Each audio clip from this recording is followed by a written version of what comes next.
Alright, so kita teruskan dengan isu ni macam ni tuan-tuan. Saya nak bawa isu ni, dia ada dua tau. Isu apa yang dibawa oleh yang disebut oleh Datuk Seri Anwar Ibrahim hari ini, dan juga jawapan UMNO terhadap isu tersebut. Mana saya nak bawa ni? I have to be very delicate about this lah. Saya akan melukakan hati ramai orang kalau saya cakap benda ni sebenarnya. Tapi nak tak nak kita kena cakap lah kan. Saya ni orang yang yelah, bukan kata tak bertapis, tapi kadang-kadang kita kena be critical lah dalam nak membahaskan satu-satu isu. Dan kita kena critical dalam membahaskan satu isu, terutama dalam isu 4 orang yang nak melompat ni. Tuan-tuan rasa macam mana?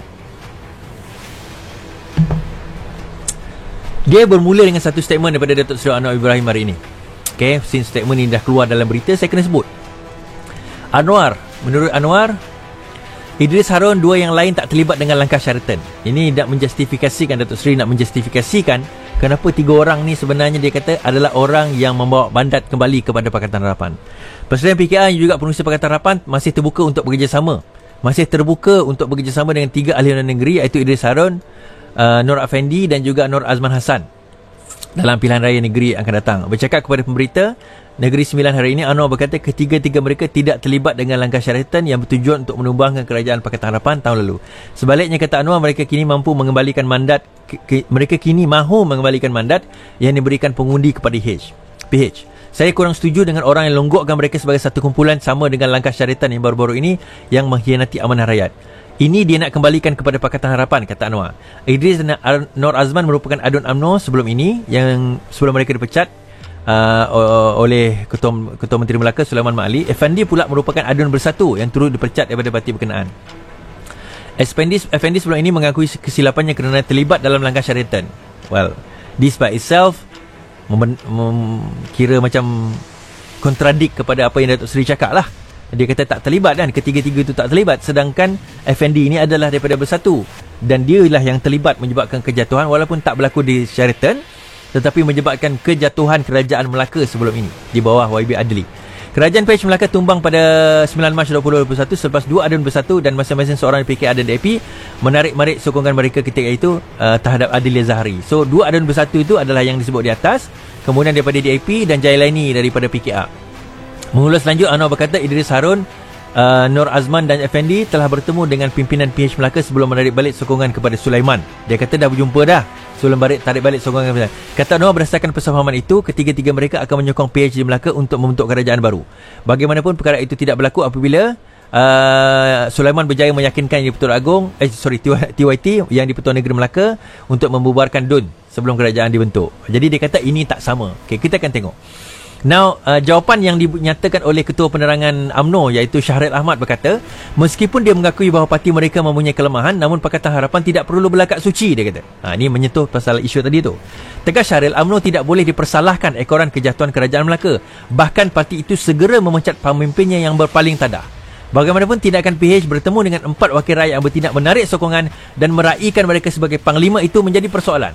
Ada yang kata apa salahnya Presiden berjumpa dengan Adun Melaka? Okey, tak salah pun berjumpa. Tapi apa artinya apabila meraihkan mereka dan merujuk kepada mereka sebagai panglima? Hal ini kita telah mendapat jawapan PH terbuka menjalin kerjasama dengan PRN Melaka. Kita tunggu apakah ini bermaksud kelak rakyat akan diminta memilih 3 individu ini atas tiket PH. Jika tidak sekalipun, nampaknya PH menghargai jasa dan menganggap mereka sebagai aset. Ya, UMNO tidak masum, tetapi PH juga tidak acah-acah suci, katanya dalam kenyataan ini. 3 adun dimasukkan adalah yang 3 adun inilah saya nak sebut macam ni, tuan-tuan. Okey, ulasan saya tentang isu ni. Nah, kita kena lihat daripada objektif pandangan yang objektif. Yang pertama sekali, saya nak mengulas apa yang disebut oleh Syahril dahulu. Saya nak mengulas apa yang disebut oleh Syahril tu bila dia kata UMNO tidak boleh dipersalahkan ekoran kejatuhan kerajaan Melaka. Bahkan parti itu segera memecat pemimpinnya paling tadah. Itu dia kata. Dia kata UMNO tidak boleh disalahkan disebabkan kejatuhan Melaka. Now, itu adalah satu kenyataan yang salah. Kenapa saya kata salah? Ada beberapa sebab. Yang pertamanya, dia sendiri mengakui bahawa kejatuhan kerajaan UMNO sekarang adalah salah. Walaupun justifikasinya di atas mengembalikan mandat yang memang milik Pakatan Harapan sebelum ini, itu pun bagi dia salah. Apatah lagi nak meletakkan, nak merampas sebuah kerajaan yang sah daripada orang yang ada mandat. Kalau yang nak mengembalikan mandat itu dikatakan oleh dia, Syahril ini berhujah dengan demikian sebagai salah, kenapa nak dikatakan yang merampas mandat itu sebagai betul? Jadi hujah itu sendiri tak betul. Hujah itu sendiri adalah salah. Kan? Hujah itu sendiri adalah salah. Dan kita kena faham bahawa UMNO itu adalah pengkhianat kerana bekerjasama dengan pengkhianat. Dia dalam law kita dipanggil sebagai accomplice. Orang yang abet, orang yang apa orang kata, abetting the crime. Orang yang membantu crime itu is as good as doing the crime. Accomplice, orang yang katalah ada pencuri, dia tak mencuri, dia tak masuk, tapi dia tolong kopek je. Dia tolong kopak je dia punya pintu, orang lain masuk dan mencuri dan merompak. Walaupun dia tukang kopak atau tukang driver, walaupun dia tak masuk dan merompak dan mungkin mencederakan orang, dia dikira sebagai accomplice. Sama juga dengan hal ini. Now, isu dia, adakah salah kalau orang yang dah dirompak itu, perompak itu rasa bersalah, dia ambil bahan rompakan itu, dia bagi balik kepada tuan punya. Ini isu yang Datuk sebut oleh Datuk Seri Anwar Ibrahim tadi. Dia macam ni, satu kumpulan ni pergi merompak daripada bank contohnya, atau daripada satu rumah ni, dia rompak, dia ambil lah barang-barang. Walaupun UMNO ni tidaklah merompak bagaimana Bersatu dan juga geng-geng lain, tetapi dia tukang bawa kereta contoh, tak bawa kereta, maka dia consider sebagai accomplice. UMNO ni bukan UMNO parti, nama pemandu itu UMNO. Ini contoh.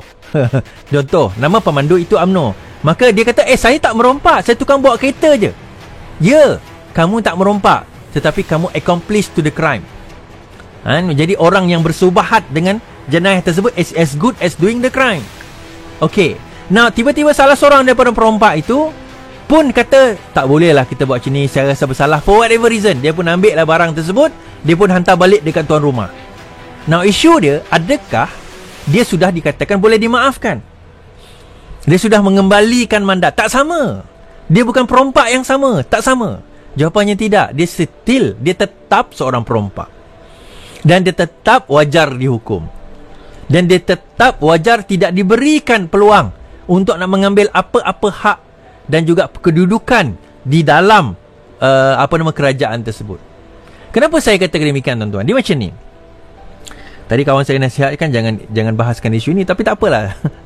Kan, saya tak terikat dengan sesiapa. Saya kata macam ni. Masa empat itu berjumpa dengan Pakatan Harapan, perbincangan itu berlaku. Siapa yang diorang nak nominatekan sebagai Ketua Menteri Melaka?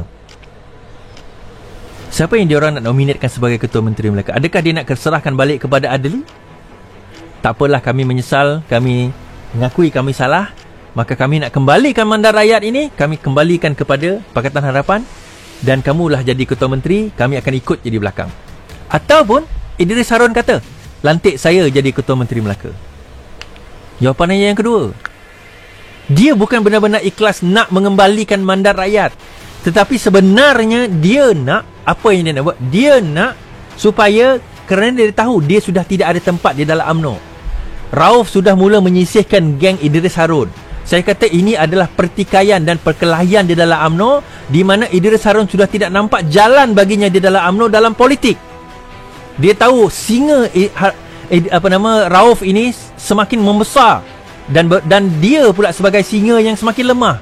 Dan dia tahu tunggu sedikit masa lagi karier politiknya dan dirinya akan dimusnahkan.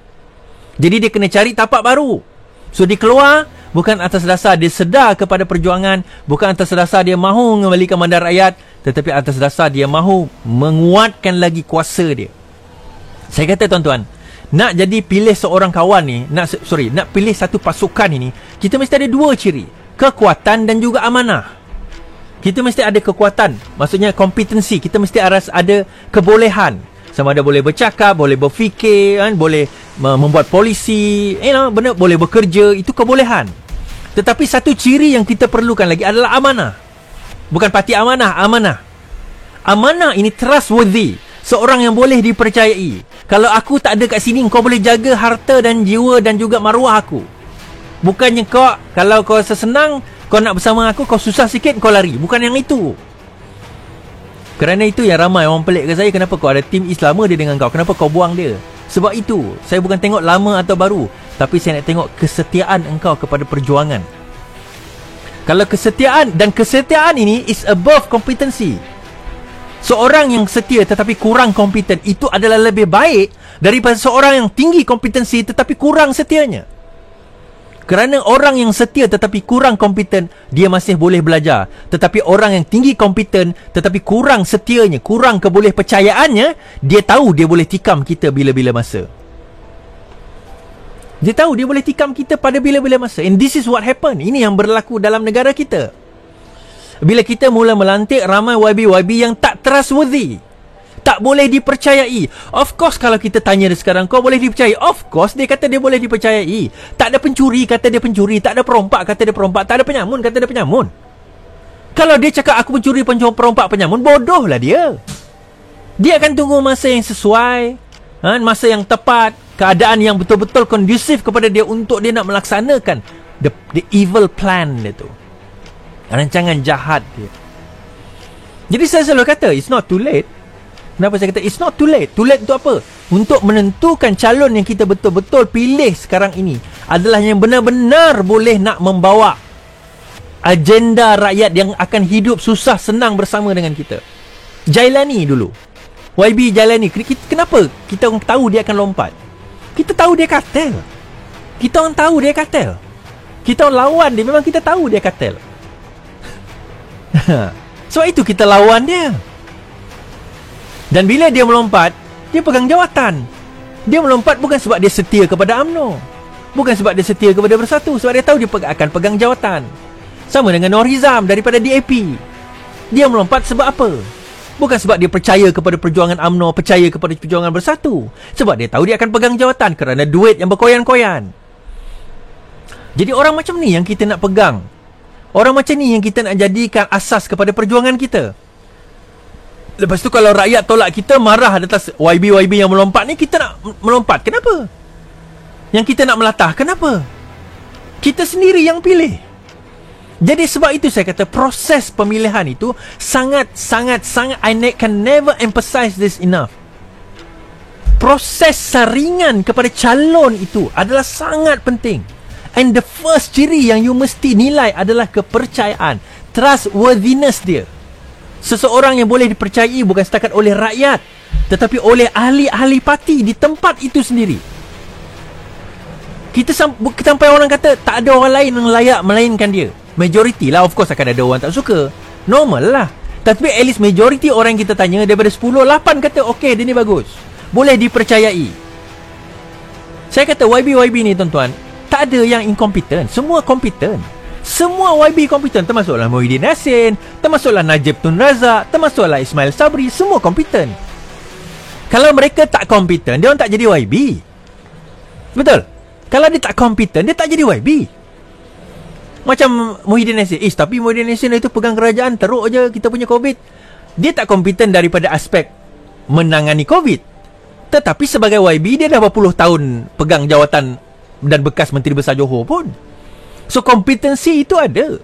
Cuma isu dia tuan-tuan, can they be trusted? Adakah mereka boleh dipercayai? Itu soalan kena tanya. Sebab itu sebelum kita nak memilih, saya kata, saya bahaskan isu Syaril tadi. Dia kata demikian. Dia kata apa? UMNO tak masuk, tapi PH jangan acah suci. Orang datang nak jumpa, bincang, kita bincang. Orang datang jumpa, kita bincang. Tetapi dalam masa yang sama, UMNO pun tak ada hak nak bercakap tentang perkara tersebut. Dia bukan isu maksum lagi ya. Kamu adalah penjenayah. UMNO adalah penjenayah. Kamu tak ada hak nak bercakap soal moral dalam isu ini. Itu benda yang kita kena tahu dan kita kena sedar tentang UMNO ini.